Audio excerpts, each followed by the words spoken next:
I got what to middle coin. So a disaster strike, ammonia spike, and I have a lot of baby flies dying. Uh, I can tell you that definitely it's my fault. I I put some fertilizer for the plant to to, uh, to grow. Because the yellow, the leaf turn yellow, and I thought it needs some fertilizer, so I put some fertilizer into it. And now the pond it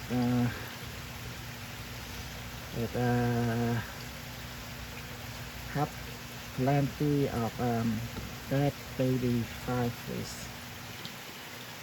So this is where the inexperience in quite uh, husbandry is.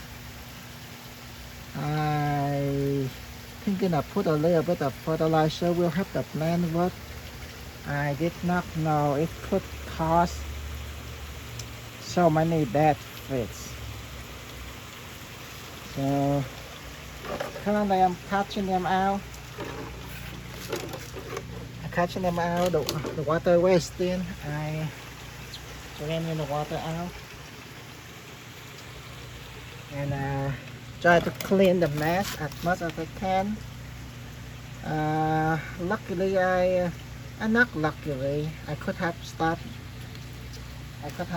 done this yesterday, but I left it today to do it, and now it is the consequences. I still have a lot of fish to grow, but hopefully there's no major damage to the fish. You can see that a lot of them are very stressed. They don't swim a lot, not very active, and it's sad to see this. Okay, I'll keep you guys updated later.